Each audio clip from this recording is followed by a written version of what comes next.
सम्राट चौधरी सम्राट चौधरी खुद रेपिस्ट है, उस आत्मा फेल आदमी खुद है, वो क्या बताएगा।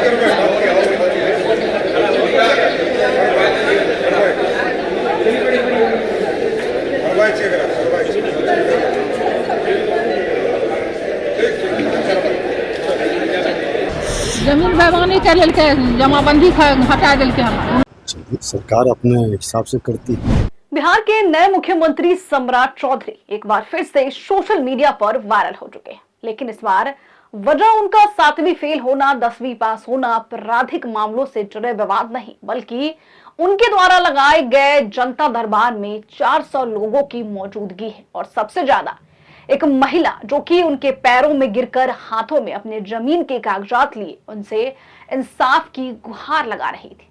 फिर क्या था ये वीडियो देखते ही देखते सोशल मीडिया पर वायरल हो गया और लोग अब ये कह रहे हैं कि अब तो सम्राट चौधरी मुख्यमंत्री बन चुके हैं। भले ही उनके पास फर्जी डिग्री है, फेक डिग्री है, उन्होंने बस 10वीं तक पढ़ाई की है या फिर 7वीं फेल है, लेकिन इसके बावजूद अब ये देखना होगा कि महिला के साथ वो इंसाफ कैसे करा पाते हैं।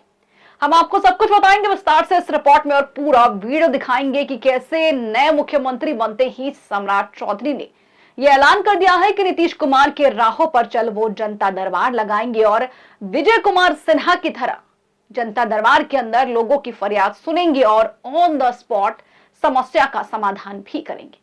नमस्कार, मैं हूं शालिनी सिंह और आप देख रहे हैं क्यूरियस शालिनी। बिहार के नए मुख्यमंत्री सम्राट चौधरी की मुश्किलें लगातार बढ़ रही थी। जब से उन्होंने सीएम पद का शपथ ग्रहण किया उसके बाद से ही लगातार उन्हें ट्रोलिंग का सामना करना पड़ रहा था। सम्राट चौधरी खुद रेपिस्ट है, उस आत्मा फेल आदमी खुद है, वो क्या बताएगा। उस पर 7 केस होकर के मंत्री बनने चला है, सब डिटर्जेंट पाउडर से धोया हुआ सब मंत्री बना है, कोई सही नहीं है, सब रेपिस्ट है। बीजेपी सरकार में सब रेपिस्ट के रेपिस्ट है। कुछ लोग उनके गलत शपथ पत्र पढ़ने पर सवाल उठा रहे थे तो दूसरी ओर कुछ लोगों ने उनसे सीधा सीधा सोशल मीडिया के जरिए ये पूछ डाला कि आप अब मुख्यमंत्री बन चुके हैं तो बता ही दीजिए कि आपकी डिग्री क्या है, आपकी योग्यता क्या है कि आप बिहार के मुख्यमंत्री की कुर्सी पर बैठे। काफी ट्रोलिंग का सामना करने के बाद आज सम्राट चौधरी कई दिनों के बाद एक अच्छे काम के लिए सोशल मीडिया पर वायरल हुए। हालांकि ये काम अच्छा तब साबित होगा जब उस महिला के साथ इंसाफ होगा। दरअसल सम्राट चौधरी ने सीएम हाउस के अंदर जनता दरबार का आयोजन किया था और उस जनता दरबार में करीबन 400 लोग पहुंचे थे, जो कि अपने आप में ही एक बड़ी संख्या है। उन 400 लोगों के पास अलग अलग अपनी समस्याएं थी। किसी के पास जमीन विवाद का समस्या था, कई लोग पुलिस प्रशासन से परेशान थे, किसी की अपनी गरीबी की परेशानी थी तो किसी को स्वास्थ्य व्यवस्था से जुड़े दिक्कतें हो रही थी, जिसके चलते वो सीधा जनता दरबार में पहुंचे सम्राट चौधरी के हाथों में कागज लिए और सम्राट चौधरी से अपने साथ इंसाफ की मांग कर रहे थे। लेकिन माहौल उस वक्त भावुक हो गया जब पूर्णिया से आई एक महिला ने हाथों में कागज लिए सम्राट चौधरी के पास वो रोती हुई बिलखती हुई उनके चरणों में गिर पड़ी और फिर उन्होंने ये बताया कि कैसे कुछ लोगों ने उनकी जमीन को गलत तरीके से अपने नाम करवा लिया है, उस जमीन को उनसे छीन लिया गया। जमाबंदी वो अपना नाम पर कर धमकी का छुरी मार देबो, छुरी चापट मार देबो। फिर क्या था, सम्राट चौधरी ने उस महिला को नीचे से उठाया, उसके बाद उस महिला के हाथ से उनके जमीन के कागजात लिए अपने अधिकारियों को सौंपे और उस महिला को यह आश्वासन दिया कि जल्द ही आपके साथ इंसाफ होगा, हम कार्रवाई करेंगे और गलत तरीके से जो जमीन आपसे लेकर दूसरे व्यक्ति के नाम किया गया है उस जमीन को हम आपको वापस सौंपेंगे।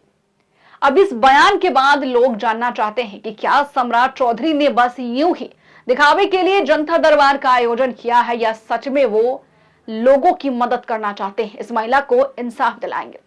बता दें कि इससे पहले मसौढ़ी के एक व्यक्ति ने सम्राट चौधरी को 10 बार चिट्ठी लिखी थी और उस चिट्ठी में उन्होंने बार बार एक ही चीज लिखा था, 10 बार की चिट्ठी में, कि नीतीश कुमार के बाद सम्राट चौधरी आपको भी जनता दरबार लगाना चाहिए। हालांकि ये चिट्ठी ये जो मसौढ़ी के व्यक्ति है उस वक्त से लिखते आ रहे हैं जब सम्राट चौधरी मुख्यमंत्री नहीं बल्कि बिहार के उप मुख्यमंत्री और गृह मंत्रालय पद को संभाल रहे थे और आज उनकी 200 चिट्ठी का ये नतीजा है कि सम्राट चौधरी अब नीतीश कुमार के राहों पर चलने के लिए तैयार हो चुके हैं। लगातार उन्होंने ऐलान कर दिया है कि अब हर हफ्ते जनता दरबार लगाया जाएगा, लोगों की फरियाद सुनी जाएगी और विजय कुमार सिन्हा की तरह ऑन द स्पॉट फैसला भी लिया जाएगा।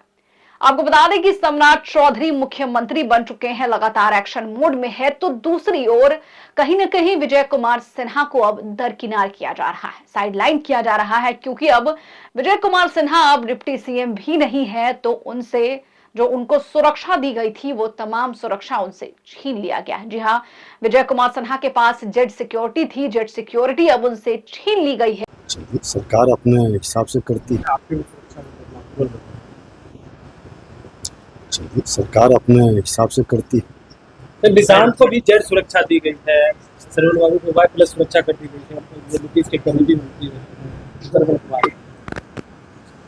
सरकार अपने नियम से और उनकी आवश्यकता के अनुसार करती है। सर, तेजस्वी यादव कह रहे हैं छीन ली गई है क्योंकि अब एक वो विधायक है, ना कि ना कोई मंत्री है और ना ही उनके पास उप मुख्यमंत्री का पद है, जिसके चलते अब उनसे ये सुरक्षा जो है छीन ली गई। पहले उनके साथ धोखा किया गया, सम्राट चौधरी को मुख्यमंत्री बनाया गया। हालांकि वो उस वक्त भी नाराज दिखे थे जब उनसे पूछा गया कि सम्राट चौधरी बिहार के अगले मुख्यमंत्री बनने वाले हैं, इस पर आपकी क्या राय है। उस वक्त भी विजय कुमार सिन्हा ने यह जरूर कहा था कि मैंने ही उनके नाम के लिए आगे प्रस्ताव बढ़ाया था, लेकिन उनके चेहरे से उनका दर्द साफ झलक रहा था। और आज उनकी जो सुरक्षा है उसको भी छीन लिया गया है, जिसके बाद से उन्होंने ये साफ साफ कह दिया है कि आने वाले समय में अब ये तय हो जाएगा कि किसके साथ क्या होता है, कौन रहता है और कौन चला जाता है। अब उनके इस बयान ने सियासी घमासान को गर्म कर दिया है, क्योंकि एक तरफ सम्राट चौधरी नीतीश कुमार और विजय कुमार सिन्हा के राहों पर चल पड़े हैं, जनता दरबार लगा रहे हैं, 400 फरियादी उनके जनता दरबार में पहुंचे। हालांकि कुछ लोग उन 400 में से सिर्फ अपने फरियाद को सम्राट चौधरी तक पहुंचाने नहीं पहुंचे थे, बल्कि अपने नए मुख्यमंत्री का अभिवादन कर रहे थे। कुछ लोग उन्हें शॉल उड़ाकर उन्हें बधाइयां दे रहे थे, लेकिन उन 400 में से 80 से 90% लोग अपनी समस्याओं का समाधान ढूंढने सम्राट चौधरी के पास पहुंचे थे। तो ये था सम्राट चौधरी का नया अवतार, क्योंकि कई दिनों से वो लगातार ट्रोल हो रहे हैं, तो अब उन्होंने अपनी छवि को साफ करने के लिए एक रणनीति बनाई। लेकिन देखना ये बेहद दिलचस्प होगा कि इन तमाम लोगों को इंसाफ मिलता है या फिर इन तमाम लोगों ने जिन जिन समस्याओं को सम्राट चौधरी के सामने रखा है वो समस्या हल हो पाती है, या फिर यूं ही सम्राट चौधरी बस एक पब्लिसिटी स्टंट कर रहे हैं ये जनता दरबार लगाकर। फिलहाल इस खबर में इतना ही, लेकिन आपकी क्या राय है हमें कमेंट बॉक्स में लिखकर जरूर बताएं। बने रहे हमारे साथ और देखते रहिए क्यूरियस शालिनी।